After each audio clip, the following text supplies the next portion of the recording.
All right. Hey, how you all doing? I don't think you're going to be looking at my face because we're going to try to get better vision on what we're doing here on the table tonight. So, I'm going to try to get this guy kind of set up.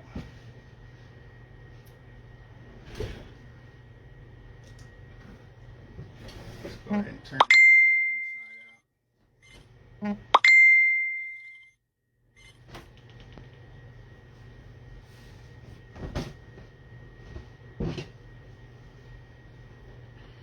Gonna go ahead and start out by turning the shirt inside out so that any marker marks I make will stay on the inside if they don't wash out. They usually do wash out, but sometimes they can get a little bit tough. I'm trying to work through that recently. I think I might have gotten a batch of bad markers. Alright, so let's see here. We got a pretty good little view of this. Maybe try to adjust the light a little bit. Get a little more mood light.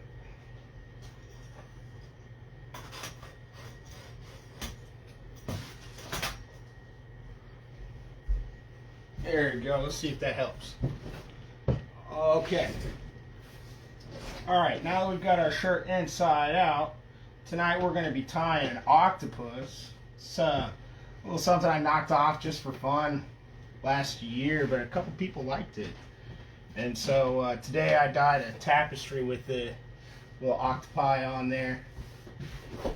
Alright, get a nice clean.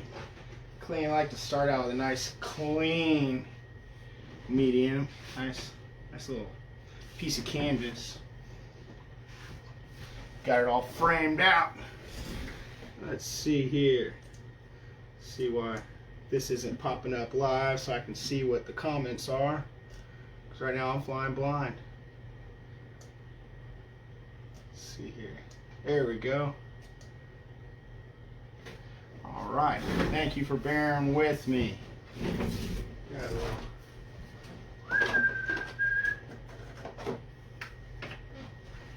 Alright. Got a little black marker so we can see what we're doing. Yeah, can you hear me? Alright, hopefully you can hear me. Let's get the...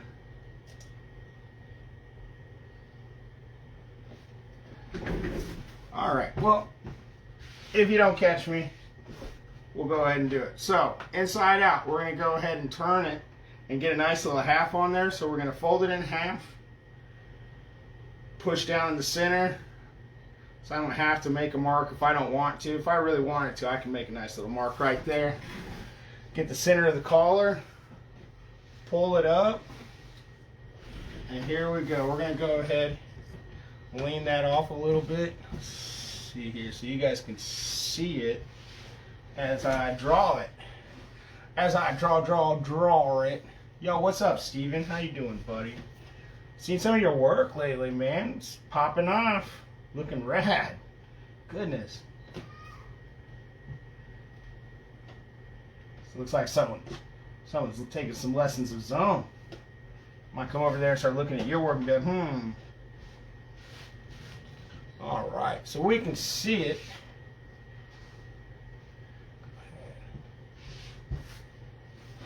And so I'm going to draw an octopus, but it's only going to have I think 5 or 6 legs out front. I think we're going to do, and then I'll have the other tentacles in the back if it were. So we're going to go ahead, let's see here. We're going to do a big old looking alien head looking thing. Make sure that we get our square first line so that it doesn't look crazy. Get a good square mark to kind of start off our curve.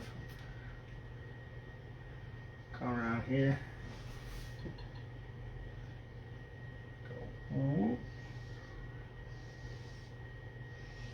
Draw a big old alien head almost looking thing. Then we're going to draw what is going to be the part that I'm trying to show you tonight is going to be this little switchback thing.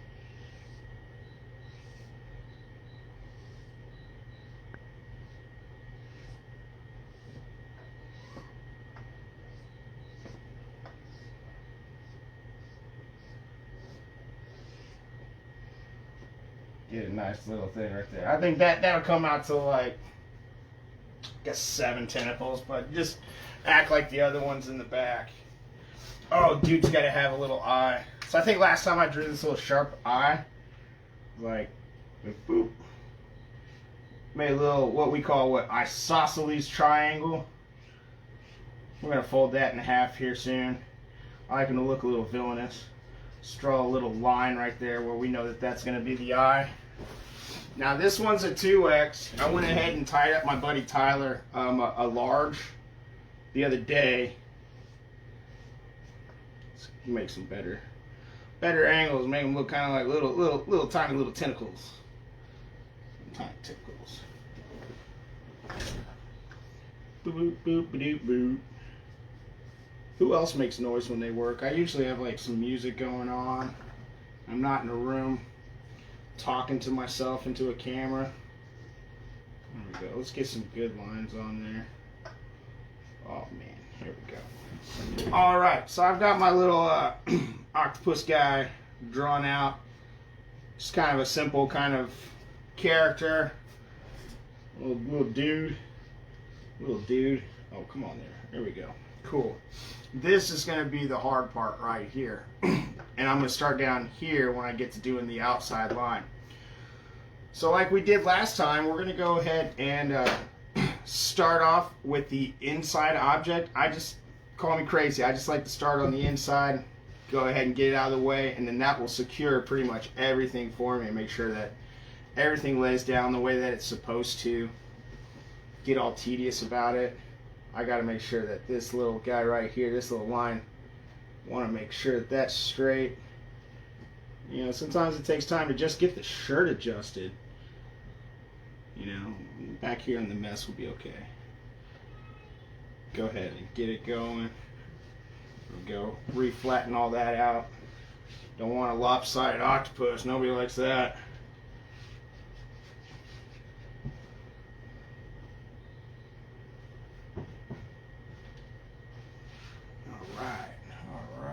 Alright. So let's hope that you guys can see this better this time. I'm always working on this. I'm gonna go ahead and do the inside by just pinching and folding it in half. Try to get it as even as possible. If I have to readjust my line, I will. I'm okay with it. Now if I wanted to, I could also curve this if I wanted to, just by just kind of like feeling out a line and then just kind of pinch along that curve. Just kind of make a little curve happen. You can play with that. But I'm just going to do the straight little isosceles triangle. Put everything underneath for a second. You're just going to chill for a minute. I'm going to square off this line just a little bit so that it's a little square. Go. Now, I went out because I lost my nice pair of tweezers that I've had for a while, so I freaked out. I had a huge moment the other day, and I was just like, oh, I need more tweezers. So I went ahead and I bought a little tweezer set, and these came out pretty nice. So I got these. I had to stretch them out a little bit so that they had a little bit of wider grip. But I'm really liking these. They're a little bit bigger than my other set. But oh man, the things that excite you when you're a tie-dye artist, be like, oh man, I got a tweezer set. People I don't fucking care. All right, so already starting to see that you're seeing my backhand. I'm gonna see if I can do it from this angle. Wait for my lag to catch up. Got a little bit better. All right. My other arm's probably going to pop up and then become an issue. But here we go. I'm going to pleat across the line just like I normally would. Let's see here. Wait for it. Here we go. Now, I'm coming up to this corner right here, and I know that it's going to be a pain in the butt. But don't be scared. You can catch another angle almost like a 45. Like right here, and then catch this angle almost, and there's a couple different ways you can do that. But the way that I like to do it the best is just by pleating up against it and then pleating up over here and just turning. Hopefully that comes out straight. So we'll get this pleat right there, and then I come over here and I pinch out another pleat.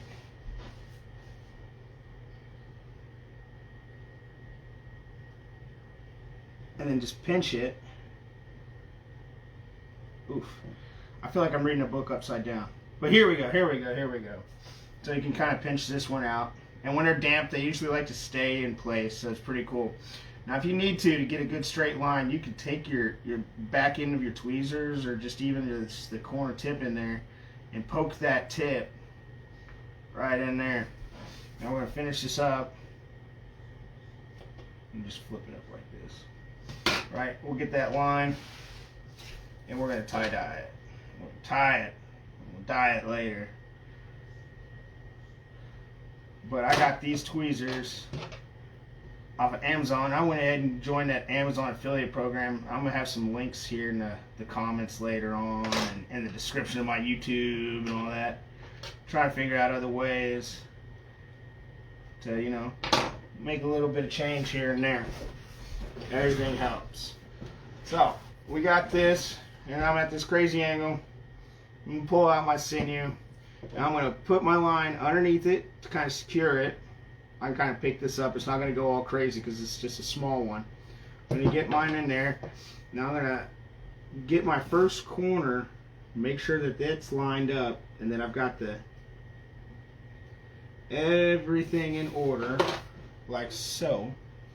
You can see that little line. I can't zoom in and still be able to see everything, so I'm sorry I can't. You know, like once I become a little more technologically aware, I'm going to invest in a camera that I can maybe get a remote for. I don't know if that's a thing to zoom in and out, be able to do all that, get some cool gadgets and stuff. But, you know, stuff like that costs money, so got to save up. Alright, so I get a good 3 turns, good 4 turns in underneath there. And I'm just going to put the palm of my hand down. I'm going to roll my sinew up to my hand, and I'm just going to kind of work it in there. You know, just kind of roll it. Now, if you don't have a lot of upper body strength, this is a good way to get tension so that you can get those nice, tight lines. And you can just see I'm just kind of rolling it. Okay? And I get a nice, tight line. And I didn't have to pull. I didn't have to pull my arm out of socket or anything. And I can just do that, right? Give it another little tug. But you can kind of maybe even put like a little rag up here against your hand if necessary, and just kind of just roll your tension into it, and you'll get a nice line. So, because I know that's something a lot of people are like, man, I can't get the tension because I don't have the strength. It's okay. You can just keep rolling it until you get enough tension. Secondary line, tension. I just wrapped it twice. Don't want to waste a whole bunch of sinew. There we go. 3rd time's the charm. Go ahead and pull that tension. There we go. Get out my brightly colored scissors that I found out on the street a couple weeks ago. It's pretty cool. I live out on a main road, so every once in a while I find some pretty weird stuff out of nowhere. Alright. So I'm going to pull this fold back out. Let it kind of sit and chill. This is going to be a little challenge right here. It's like reading a book upside down. I'm going to try to... Oof, okay. Go ahead and get a little inspiration real quick.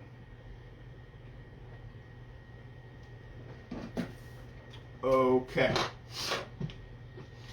Now, if you see, we got a lot of line ahead of us. Okay? We're going to have a lot of these areas right here at these vertices right here, and then up here at the top where we're going to have to change the direction of the line. I call those switchbacks. In Insta360 1x2, it records all angles at one. That sounds fancy, Sean. Who can afford that kind of stuff, man? Send me a link. I'll check it out. Definitely. Thank you, Sean. I appreciate that. Okay.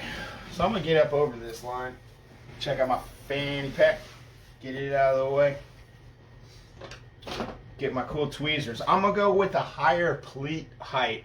Since I am on the outside of it, I want to go ahead and make sure that I'm giving myself enough room to go the distance. On my tapestry, I sat down and I, got little tiny micro pleats and got a little bit shorter pleat height, but for the sake of tutorial, man, I really don't want to do that right here. So get our first fold, get up underneath there, tall height, get a nice secure height. We're going to go with probably about 3/4 of an inch on this so that we can get in there. And then I always use my left side to kind of align which way I'm going. Maybe a nice pair of chopsticks will work if you're not really into tweezers. Okay, cool. So we're at our first switchback, right? Now, I'm going to do where I'm going to fold both pleats at once. Get that up nice and high. Get that nice and flush where I want it. And I'm going to take my tweezers and use them as a pivot point to change the direction of my pleats.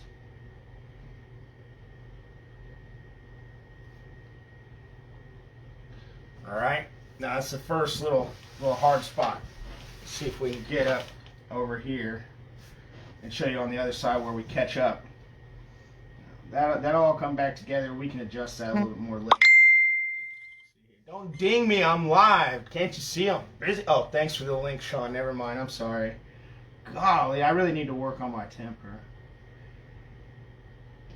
But here we go. Got around there. We're just going to kind of shimmy on up. Get around this first little hurdle. And just kind of follow the line all the way around this little tip. Now, you can you see what I did right there? I just kind of push that back against there. That's just making my little square thing nice and square. It makes the line attached to the other side of that line. I can kind of just dig down inside of there and push that there ahead of there. And all I'm really doing is just following the side of that pleat. So I'm going to come back to this next switchback right here. I'm going to do the same thing where I folded up both sides and just folded that over to get that nice corner. If you guys find this information valuable at all and want to help a brother out, send a tip to kaidyes@gmail.com on PayPal. And show the dude how much you love him. Alright? Here's that next switchback right there. I'm going to go ahead and put the back end of my tweezers down there. Find the way that this pleat lines up. Get that line backed up right there. Set my pivot point again. And get in there. And just attach that other line. Sometimes it'll fold up a little bit. And you can get in there and just kind of work it out. And then the flatter these are against one another without any little wrinkles in it is the better. Go ahead and get this next pleat height up in here. Now I need to change this, Sean. You popped up your comments right over my comment section and I can't even see nothing. Sean in here dinging me. Here we go. Can you see this a little bit easier? That line. There we go. Now it's a lighting issue because I didn't have the light in my face this time. But here we go, lining it back up. We're just going to follow that line and keep enough tension right here that your left hand will snap off after you're done. If you do it right, your hand goes numb and you have to go for a walk right afterwards. Now here we come back up to the next curve around. But we're going to beat that bad boy back and just keep him in line. There we go. There we go.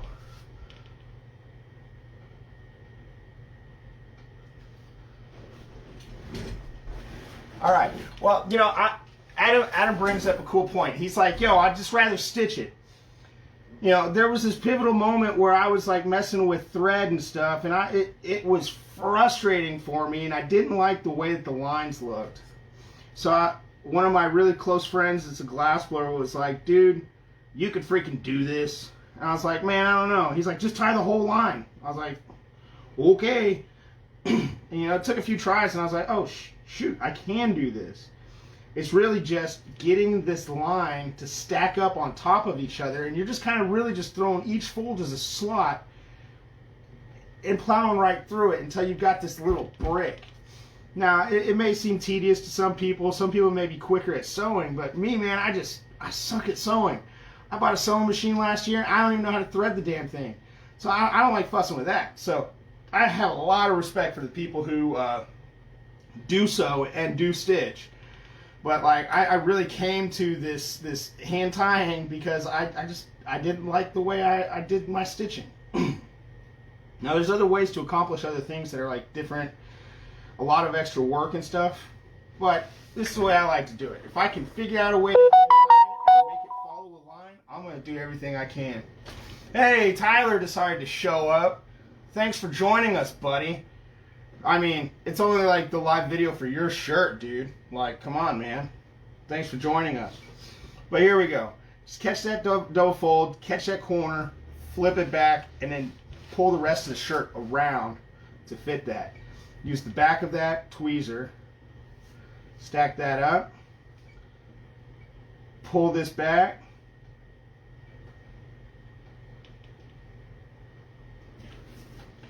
okay, yeah, Adam, these are tweezers. Now I got them off of Amazon. They're Tweezer Guru. They came in a pack of like a whole bunch of cool stuff. I think I've got like 2 or 3 more chisel tips. Like there's some really pointy ones, but I as well throw those away or actually use them for medical stuff. But it gave me a lot of pieces, so in case, you know, my kids walk off with another pair, I'm not in peril. You know, I'll have an affiliate link for those later if anybody wants to check that out. But yeah, back to it. Now we're almost around and we're almost to our last one, and we've got a pretty sweet looking line right here. And the switchbacks, you can kind of see them going all the way around. It looks like a pain in the butt, but it's all gonna pay off here in a minute. It's starting to fold up a little bit. Oh man, I don't have my brick tonight. Left that downstairs where me and Fletch collaborated. I'm missing it. Oh man, we had a great time, and if you look behind me, you might see Doge over here, a little bit of Doge. That was probably one of my favorite pieces that we've ever done, or I've ever done, just because of that damn dog, the Shiba. The dog looks so cool. And if anybody's watching Doge, like, let me know what the price is right now. Can't sit there stuck to my phone like I usually am, or have a ticker going, feeling like I'm, you know, on Wall Street and shit. I hope you guys are getting into crypto. It's the future. Alright, so we're around that last one, and all we got to do is get up around the head, and we're about done. Alright. Doo-doo-boo-boo-doo-doo. Steven was jelly. Guess that makes me peanut butter. Alright. Now that's a little bit of a rough spot, but that's okay. You can kind of pull up some of these pleats and just push them out of the way. Like some of this will bunch up, and it looks like it's going to be a tough corner. So you can kind of alleviate a little bit of that central pressure by tugging up a little bit of this, and just give yourself just a little more working space. There we go. Let that stick up just a little bit. It's not going to bother you, and you'll be able to get your line back in there just by like sticking your. And if you got like a bend or something in there, you can kind of just stick your tweezers in there, push that in there, and literally it slots right back out. So back to it. Here we go, and then that's that tough corner. We got just enough fabric out of the way. It's going to create a nice little tension knot, and we finish up with following the head. We've got one little corner right here. We can kind of pinch that up and then lay that back line against it, and we are home free. Let's get a little bit of large pleats. Alexa, play We Are the Champions. I hope that doesn't kick me off. I'm just kidding. Alexa, stop. Don't do that. Alexa, stop. I just got one of those little echo things, and I'm pretty stoked on it. Had to get some security cameras because stuff kept disappearing out of my garage out of nowhere. You know, it's funny how that happens. But I had to get some security cams up because I don't want anybody jacking me anymore. If it does happen, I got nice little cameras on it. Boom, boom, boom, boom. All right. Get around that head, and when we finish, that last little fold is still very important. We want to make sure that that's all worked out and that's nice and straight so that we don't get like a dent on the head of our octopus after all that work. The worst thing in the world would be to have a divot. Well, there we go. There's our line. Go ahead and tuck all this back. There we go. Push that line down. Since I got it nice and thick, it's not going to fold up. I'm kind of just pushing it. Push it in as much as you can before you go for your sinew.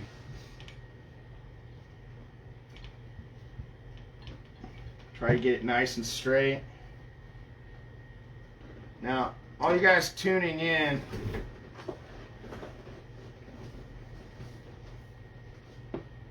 now this shirt is damp. I use the washing machine to spin out my shirts. So I'll do like a hot wash, and then I'll throw all my stuff into some soda ash. I'll wash it all nice and hot to kind of work out the sizing. Then I'll throw it into a big old tote with soda ash. Go, set all that. And then let that soak for at least 20 minutes or so. Spin it out. And then the washing machine throws out so much stuff, dude. It's pretty much dry. Like, you can see the marker bleeds a little bit so that you can tell that it is wet, but it's not bleeding too much, which is good. So we went ahead and wrapped this around 3 times. We're going to have probably a little issue right here with the bend, but that's okay. We're going to go ahead and just thumbnail that back into place now that we've got it secure. Now this is what I call my brick. This square that the line is in, it goes like this, right? And then so the whole idea is from it to go like from this and cinch it down until it's tight as you can, until it's like this, until it's a little thinner brick. So that's all we're really doing. So we want to make sure everything stays straight. And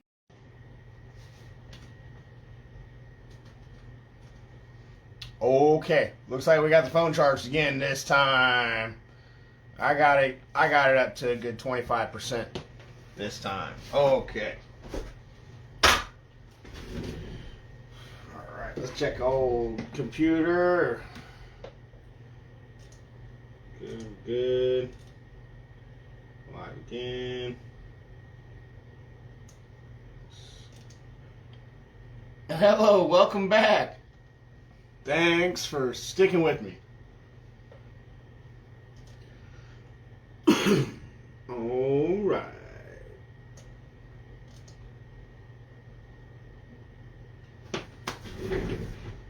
Okay.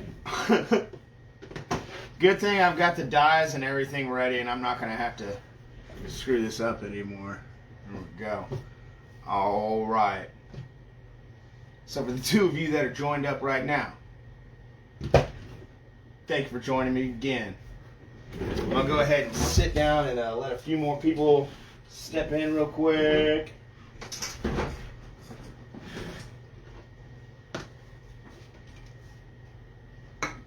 Then we're going to rock and roll.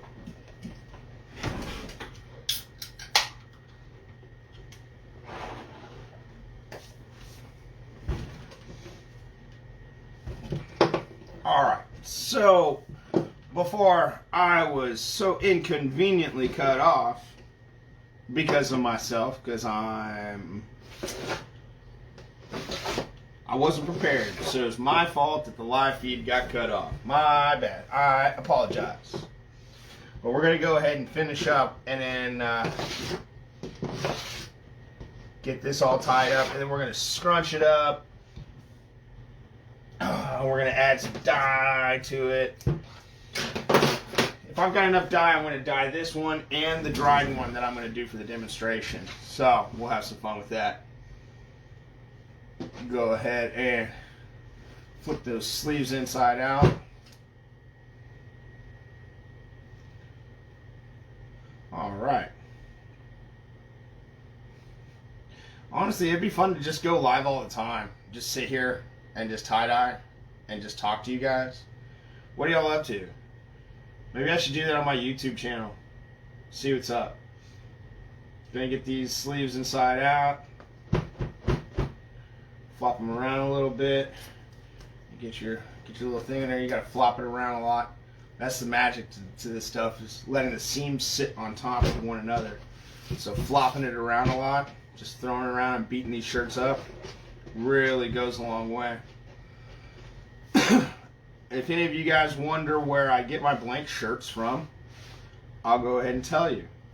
I get them from shirtspace.com. They got a little bit of everything that I need, and if they don't, well, I usually go with what they have. So I usually get Fruit of the Loom. They're like $39.31 is the number or something like that, but they're HD cotton. You know, they're nice and sturdy. These guys are usually long in the torso.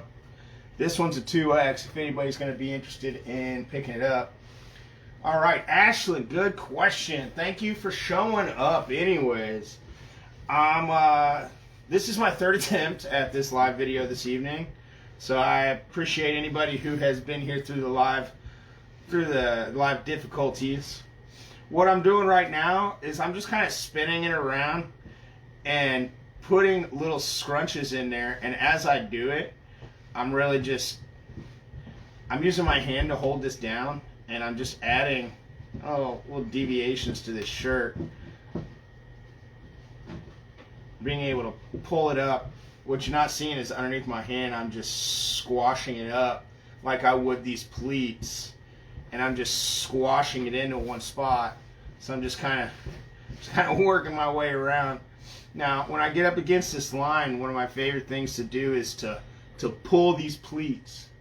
I'll just open it up, squash it in there, go to the next guy, squash it in there. If I really want to get tedious and picky, like I like to, because I was a calibration technician at one point in my life, a metrologist, if you will, you know, a scientist. But all that changed one day when I found glass blowing. And I literally walked into a bong factory one day, and these guys are like, well, so this is glass blowing. And I was like, oh my God. And you ever see those videos like where somebody like opens a door and then like all these bright yellow lights come out and it's just like heaven? Well, this like sweaty, musky, smelly glass shop was like this glimmering heaven. And I saw this, and I saw these people rolling glass in their hands, and I was like, holy shit, this is what I want to do. So I had no clue at this point, right before, like this moment before this door opened, I had no clue how pipes were made. You know, I just really thought that it was just like one of those things that was like made in a factory in China, and they just send a whole bunch of this stuff over here. I had no clue that like glass blowing in its form, in the borosilicate form that I love, was even a thing. You know, all I thought was like soft glass, soda lime glass, and I was like, those guys can't make pipes. They make Christmas ornaments and, you know, paperweights and stuff. So I was like beautifully ignorant when this door opened, and these guys, you know, one of these guys that I walked into this bong factory at, what's at the center of the shirt? Just the design is right here, and then right here is the sleeves. I just kind of scrunched them in on each other. But anyways, I walked into this bong factory, and one of these two guys was my homie Pogo. Now, Pogo's a name you're going to hear hopefully a whole lot in the future. He's the homie, and he introduced me to glass, and was just like, hey, here's some cool shit we do. We play with fire, and we put colors in the glass. So you just kind of scrunch everything together. You're just kind of stacking a bunch of pleats. You can get in there, you can twist them around, you can do whatever you want. These are your pleats, man. Get to work. All of you, get to work. But anyway, so I walked into this bong factory, and this dude's like, yeah, I'll make you a pipe, but I want the shirt off your back. And I was like, fuck yeah, dude, I'll trade you the shirt off my back. You make me a pipe. So I take off my shirt, and I give him my shirt. And it was a cool shirt, by the way. It had a bunch of weed leaves and stuff all over it. I walk in, and these guys are making pipes and all this crazy shit, and I was like, I'm gonna do this. And they're like, all right, well, everybody says they want to do this, man. Look, it's so cool. How could you not want to do this? And I was like, I'm gonna do this. And then from that moment forth, there was like no going back to calibration, which is where I was a scientist, which is where all this crap came from. Yo, Stony Glass, he's a glass blower turned tie-dye artist too, right? Stony, where you out of? Alright, so I'm really just picking in these pleats and just making it look like a freaking brain, dude. Like that, just the more crazy you can get it by twisting stuff in there, the more little creases you could have, more direction dye's gonna seep into, and then whenever it opens up and spreads out, it's gonna do a lot of stuff, So really take the time to put these pleats into these shirts. Seattle, man. Oh, you want to do a glass and tie-dye collab? Seattle? That's what's up, man. I really want to get out to the PNW again this summer at some point. After I move and get a little settled, maybe late August, maybe I can get out of the house for a cool trip up there. But yeah, dude, like I love going up to Eugene. If you'd like to meet up in Eugene, Stoney, maybe we could talk about that, dude. I'm up to collab with people, man. I want to get out there. I want to mix style. I want to learn stuff. I want to meet people. I want to teach stuff, man. Like, having Fletch out here was fucking beautiful. But anyway, back to my diluted story that's just kind of all over the place. My homie Pogo was the guy that introduced me into glass about almost 8 years ago in this little studio in Houston called Bomb Diggity Glass Gallery. There was a whole crooked ass crew, and we were all fucking glass pirates, and it was fucking great. I loved it. It's some of the best times of my life, blowing glass in front of people in Galveston at the Bomb Diggity Studios down there. But anyways, Pogo's having this fucking awesome show this next weekend out in Colorado Springs. And I'm so fortunate to go because I really don't get to travel much. And when I do, I really enjoy it. But this show's really important to me because it's his first NFT, like, gallery glass showing. Like, it's going to be like,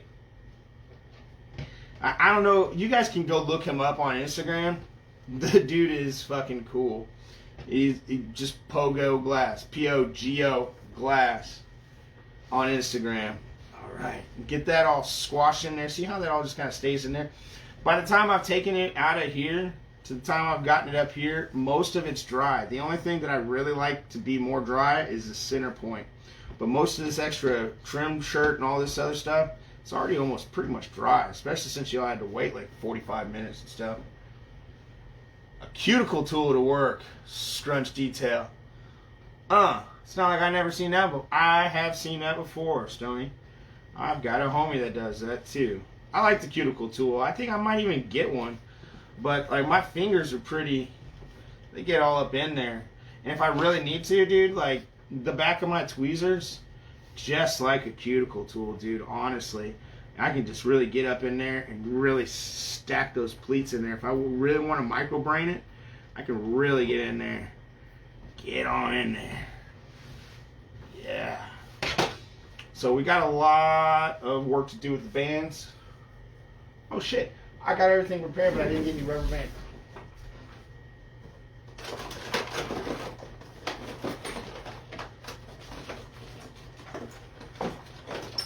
Yep.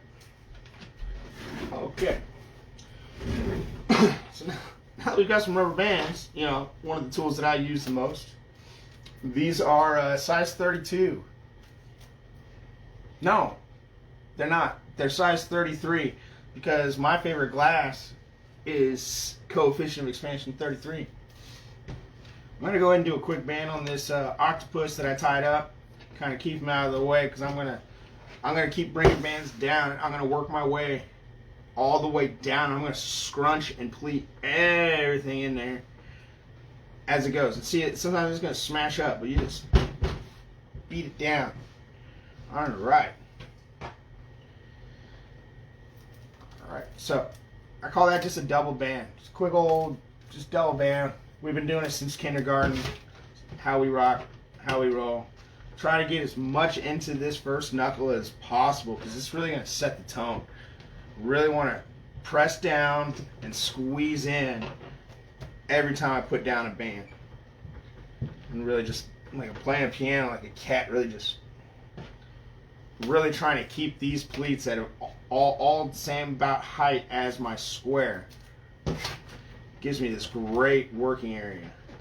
I'm just going to kind of keep working my way down here, and I'm going to see things that are going to need to be worked on. I could scrunch more pleats up in there if I need to give it a little more substance, a little more something in there.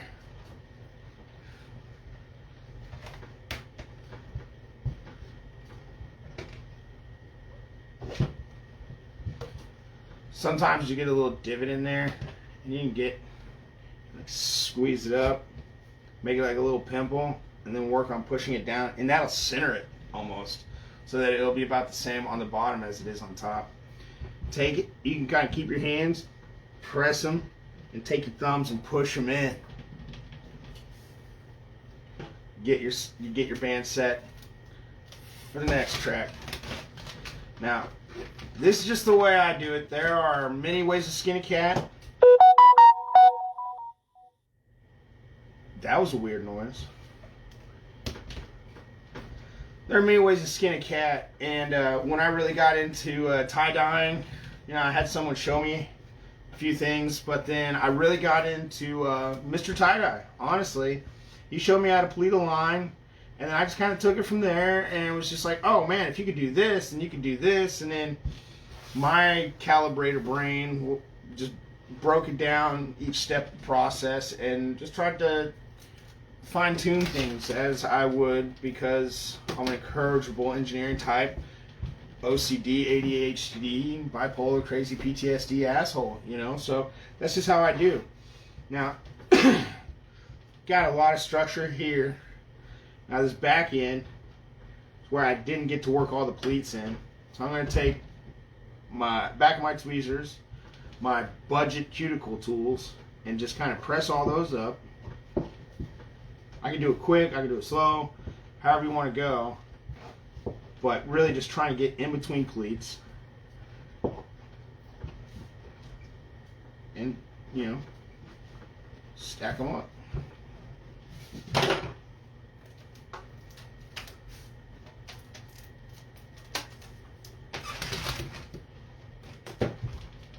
Now, once I get down here to the southernmost tip of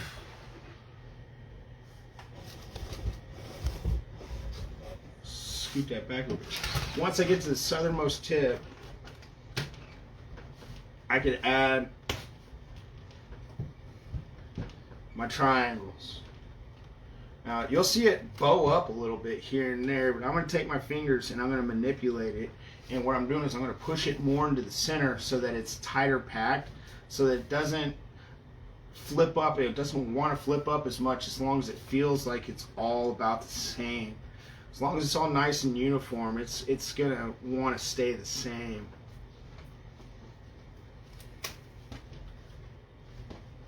You could even do scrunch switchbacks like we were playing with. You could just like push one in, pull one out, and just, practice like creating different textures into your shirt. Really gotta, I've got to practice keeping, shirts centered on my video. Stuff like that.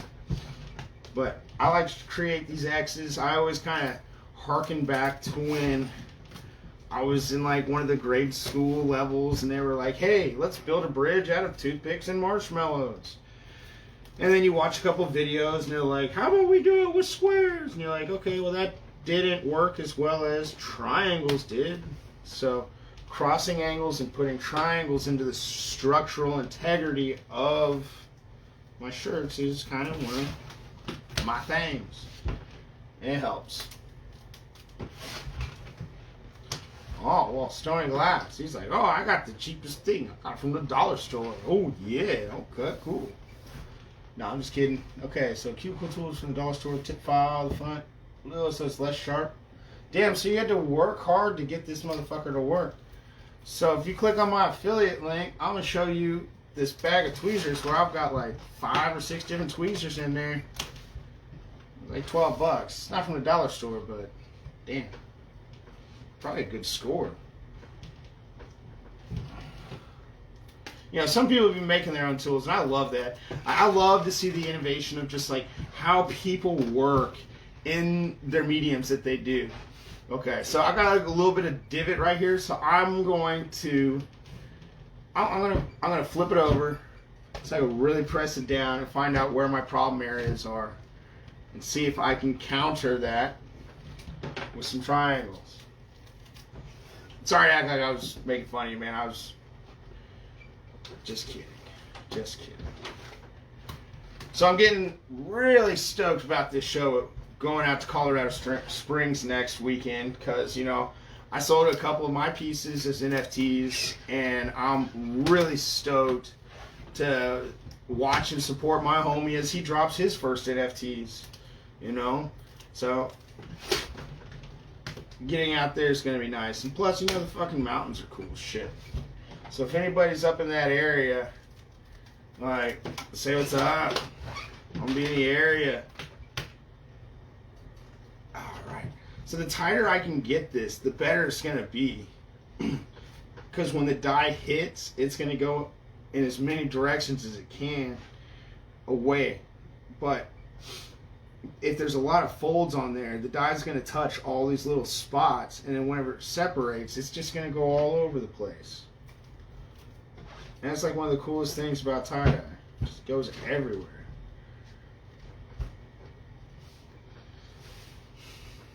And these really make great for storage as you're getting them prepared. They get all nice, and all these people that are leaving are just leaving right before I do the really cool stuff, which is going to be putting color on one that I tied up earlier this week, and I dried it, and it's going to be great. And I'll be able to do a post tomorrow and be like, for those of you that stuck around and watched me do this, you know this really cool new color pattern that I'm going to try to do. We're going to lay down color in a different way. I hope Tyler likes it because it's what he's getting. So Tyler, if you're there, it's the shirt you're getting. I don't even remember your size, but you know this is a 2X. I got it from shirtspace.com. Tyler, I hope you can fit a 2X, buddy. I'm just kidding, man. I tied yours. It's large. I remember your order. Are you in the room, buddy? Give me colors, because we are done tying this bad boy.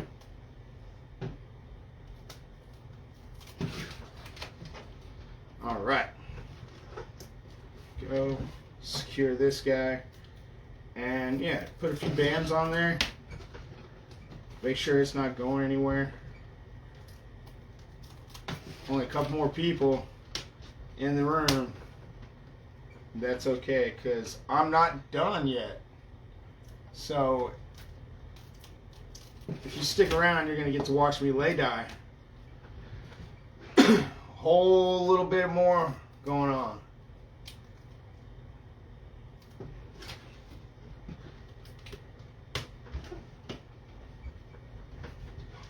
All right, here we go. So that's done. We're gonna let that sit over here and dry.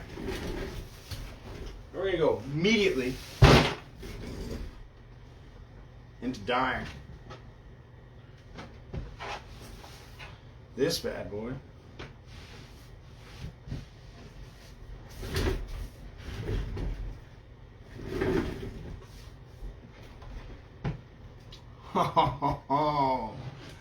The two of you that stayed get to see this. This is the cool part.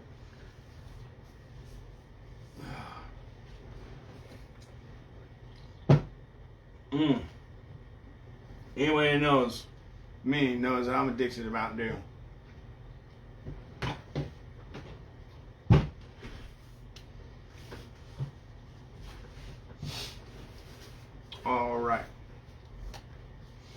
got a little bit of string hanging over on here. I'm going to go ahead and get in there. I'm going to cut this out of there. This is dry, so this thing's going to just absorb the dye. It's just going to say, give me all that dye. This is what we're here for. Who else is here? Give me a hit up in the comments. Let me know what's going on. After this or during this, get a chance to go check out kaidyes.com. I've added a whole bunch of cool stuff over there, and I really want you guys to see it. So, a lot of times, you know, you see everybody, they just leave everything on the rack, but this thing's a dry little brick. I don't know if you guys ever seen weed from Mexico, but that's what this is. Really, it's just a brick. So, I'm going to start off by adding some colors into the inside of it to test the surface area tension. Hopefully it's not going to beat up on me. So let's get right here. Oh, this is going to be awesome. Okay, cool. So this is like a aqua, like a blue-green. I'm going to put this around where the inside of the eye is without actually getting the eye. I think Tyler said he likes greens and purps. So we're going to start off by like kind of making it. I want to go like a green head and then like purple tentacles, I guess. So I know where all the switchbacks are down here.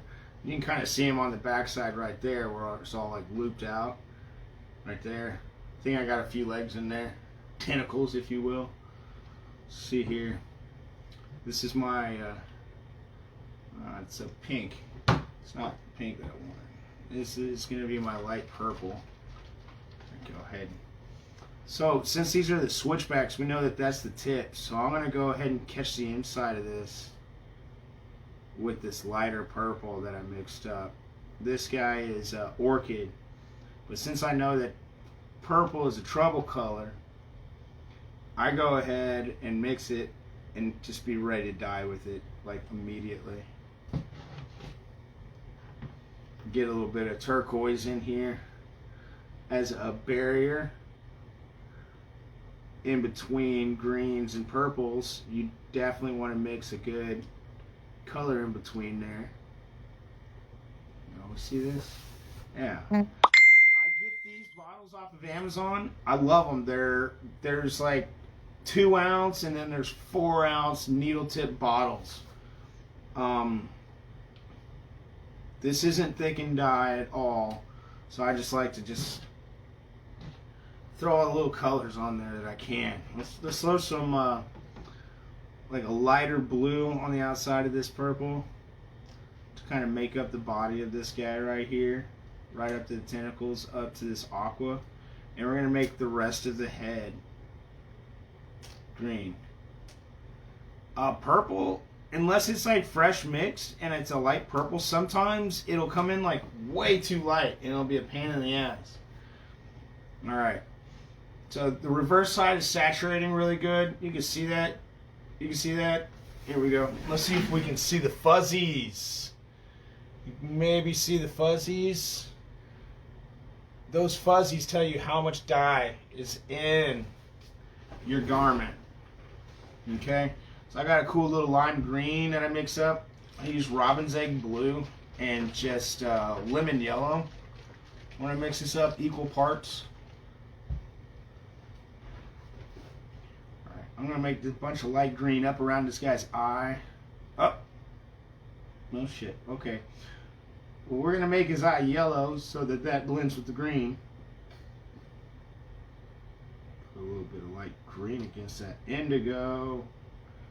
We're going to make it just so it saturates just enough through that I can hit it on the other side with a cool color. So I pull it off to the side so I know which color I'm using. It's just kind of a habit I have. Guess whatever. I'm going to use some Kelly green to catch that line. So that's going to be the color that goes all the way around right here. It's going to catch kind of on the inside right there up to about 1 inch in. Kelly green's got this beautiful color to it. And make that kind of come up to the eye a little bit. Alright. Alright. Since I got a little bit on that other side that needs to be colored up, I'm going to hit the rest of the head right there with a whole nother color. This is bright green. So this is a whole ass other green. I wanted y'all to see this. I like to use several different colors on everything. So nice little mixing. On the other side, I'm going to go with Cerulean Blue because this stuff's back. Yes! Got the Cerulean Blue back. I'm going to do the other side of that with that. Make sure I don't get that curve with the tentacles too much. I'm going to get this. This is... No, that's not... I'm not ready for that one yet. So red. Here we go. This is the purple that you seek. And we're going to throw some purple and let that blend on there. And give Tyler his octopus that he wanted. Now, since a little bit of green crept up inside of my eyeball, it sucks and it's a jerk, I'm going to use yellow to kind of give me the color I want right there. Since it blends with green pretty good, it might do a cool little effect. I'm going to squeeze as much dye out of it as I can. Come back. Now I'm going to examine my piece and see where my fuzzies are. See where the dye didn't quite penetrate. And I'm going to apply a little more dye to where it is.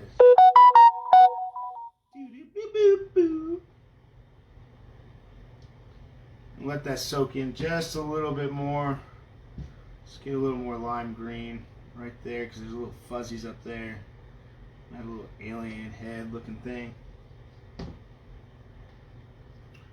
Find that cerulean blue, and we're going to touch up the top of this as well. Right, cool. Now, cool thing about working with Fletch was he showed me his colors, and he knows more about colors than I do, and I was just like, I love it. He's been tie-dyeing for a significantly longer period of time than I have, so I love it. He's got a lot more info. Now, golden yellow mixes pretty well with everything else. It goes into green pretty good, and if something else touches it, it's just like a yellow. So it's good. It works out really well. And I'm getting color all over me. Squeeze that in there a little bit.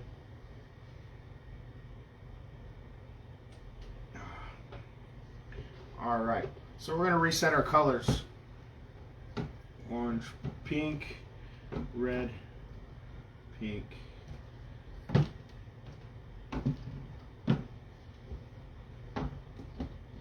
And we're going to go for the rest of the body. We see a little bit of seepage underneath there, and that's okay. It's quite alright. If you can, try not to put too much color along there. But for this, it's quite alright. Let's go here. That's our bright green. Purples. And turquoise. Get set for another one. I'm going to reach over here, and I'm going to grab a little bit of black. Now this is something that I learned with Fletch, and if you actually take time to go and buy his tutorial, he will teach you how to use thick and dye. Now, I got the tutorial and then I got to visit. The homie came out here and hung out, and this is one of the favorite things I learned with him was how to use the thick and dye. Now I'm not going to tell you that recipe because that's not my place to teach you that. But it's pleasant to use. And I'm going to use that on both sides of this. And I'm just going to let it soak in. And I'm going to cover up this little mess that seeped through a little bit. And let it stand out. Catch it on the flip side. And do the same. Give it a little bit of an outline.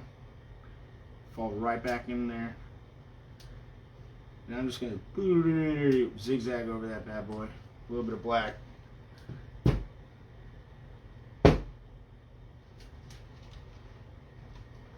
Now since it's thickened, where it stops, it stays. So it's great for eyes.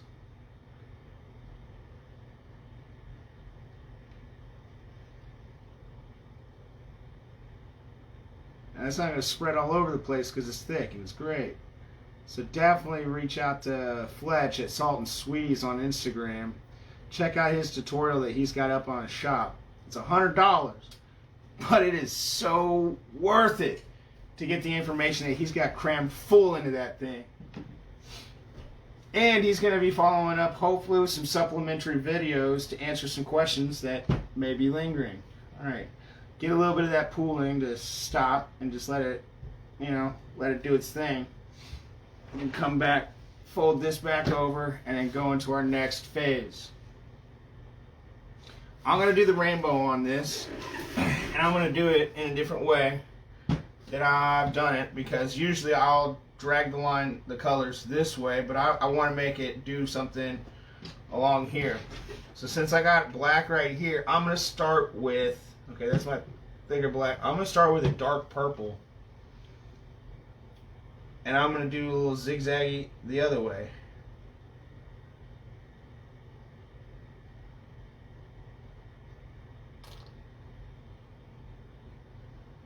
Now, Tyler, I hope you like this shirt, because it's what you're getting anyways, because I went live to do it for you, buddy. So it's got even more appeal. This is another purple.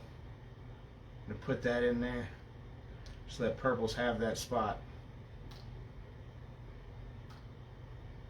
Now, because it's dry, it drinks this dye up. As you see, it's not splashing all over the place. It's going exactly where I want it to go. It's like I've trained this dye what to do, because I took the time to let it dry out. And here we go. So it's not in the way.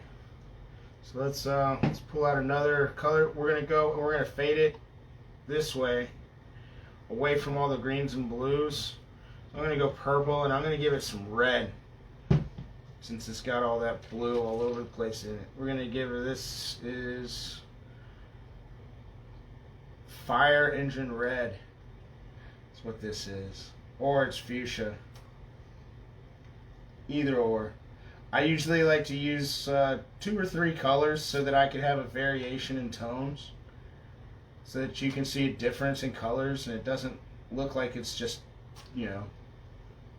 6 or 7 colors for the rainbow. My rainbow is, 15 or 20 different colors. Alright. So we're going to start a new way of laying dye this time. We're going to come back, and I think this is the... Nope, that's the red. I think this is the red-orange. Got regular orange. Yeah, okay. This one's got a little bit of red in it. I'm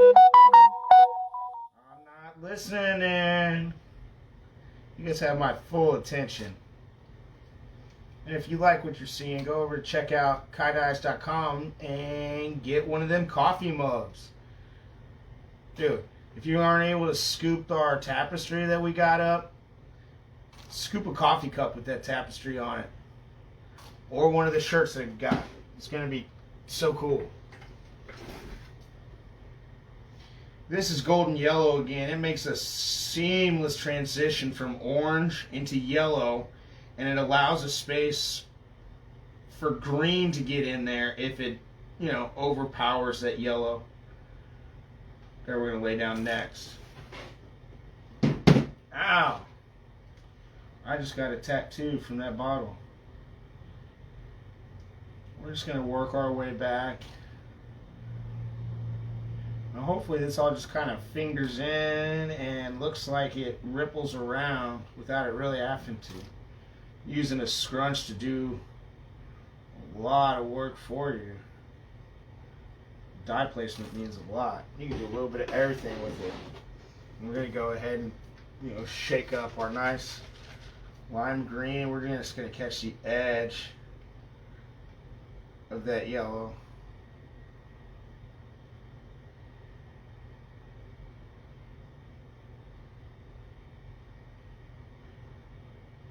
And it's okay, that might even creep all the way into the yellow, but it won't go past that golden yellow, and it won't interfere with that the orange and give you the weird browning that we don't like. This is going to be that bright green. And I'm just following that line where I laid it. And I'm not trying to overpower it. There we go. Alright, what's next? What's that? What's that? Blue? It's a little turquoise.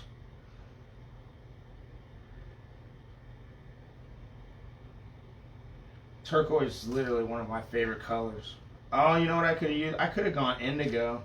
I had enough room to do indigo.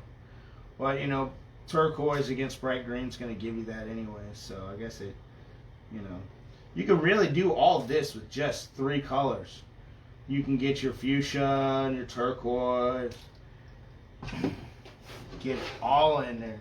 I'm going to pull one of our purples back out and just get the very end and come full circle and have the full spectrum on there. There we go. All the colors of light in there. Boom. And there you go. We got different dye placement than we've done before, so this is going to be fun. And it creates really cool towels, too. We're going to let gravity kind of do its job here for a second. And then kind of peek in here and see where we're starting to see little bits of white forming. So that kind of gives us an opportunity. Cool, I get to pull out my indigo right here, because right in between blue and green, we're getting fuzzies. So what's up, fuzzies? I'm going to put a little bit of dye on you. And haters. Boom. So no more fuzz in between there, but we're going to follow up because green likes to creep. And green will creep right into purple if you let it. So you can stop it from going in there. We're going in between the purple and the indigo with a nice blue. And that's probably going to poke through all the way on the other side except for this yellow. Let's get a little more yellow on there because you can't ever see those white lines.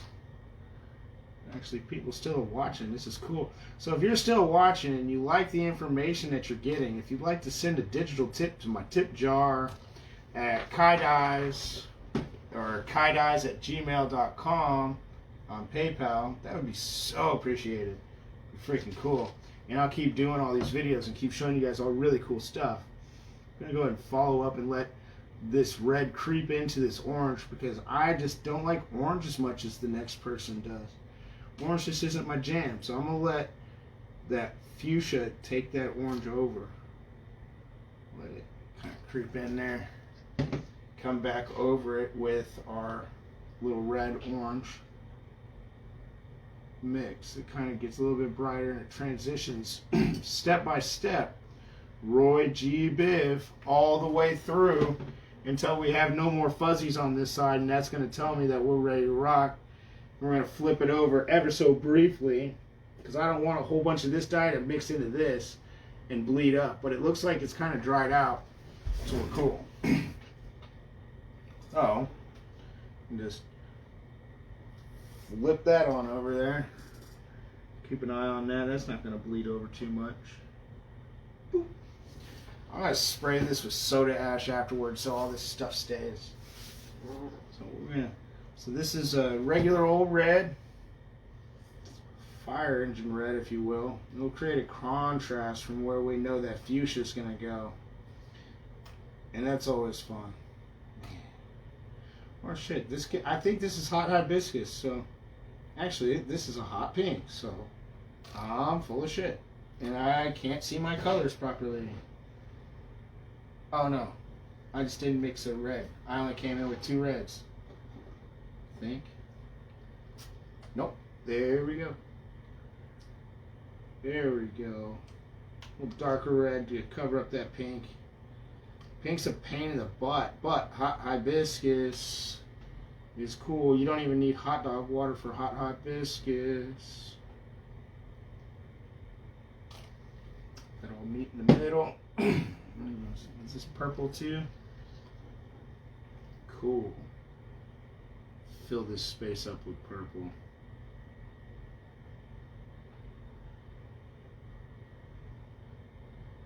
This is a light purple. Light purple's always a pain in the ass because there's not enough dye particles in it, and it's mostly like watered down particles. So you almost got to come over it like extra.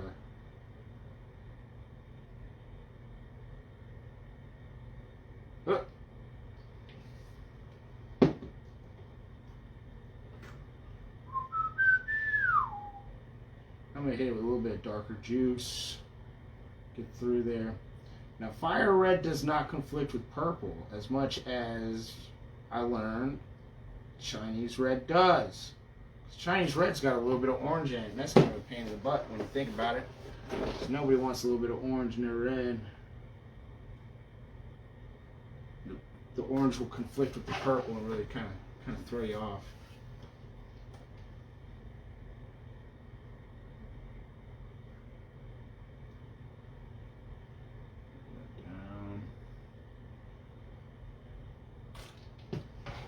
Let me use regular old orange, just a tad.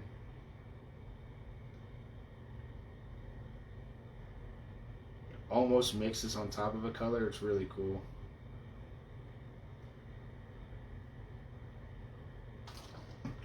Let's go.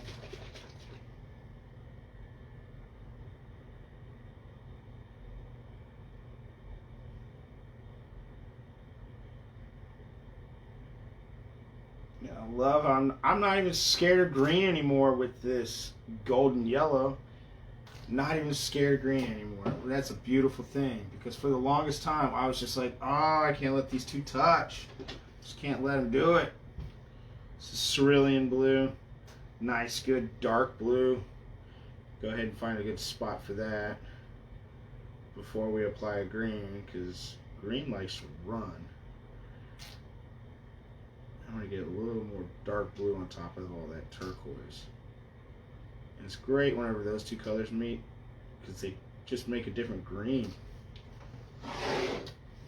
Keep it from creeping over here to orange. Beat that green back a little bit. That's why that color rocks. Cheers for that color. Okay, we didn't use enough Kelly green on that other side.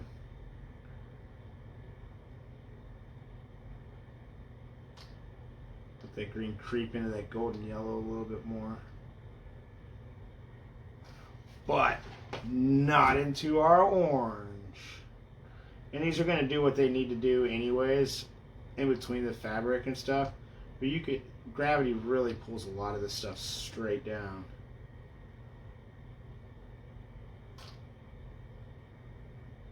Especially when you got one of these needle tip dye applicator bottles. Man, it just puts the dye exactly where you want it to be. A squirt of juice right there. I want to get this fully saturated. I want to give it all the colors I can. All the contrast. Oh shit, that's the black. Well, I was gonna do that. Squirt a little more purple juice right here on the very tail end. And that's a wrap. I was gonna use the other black that I've got. So that might look funny. But okay. Now we're just gonna black back it. And really just kinda, I like to put it all over. I like a darker saturation. But you could really, like, if you wanted to, you could really just like spin a moment, drop it in a couple spots. You know. Just put it right on just the where all the fabric pieces meet. But I'm sloppy. You know, I just get in there and do the damn thing.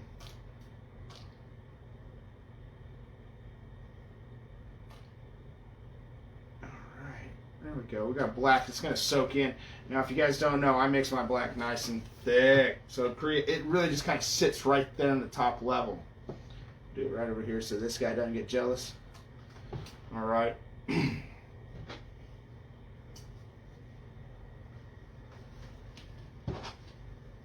Boop.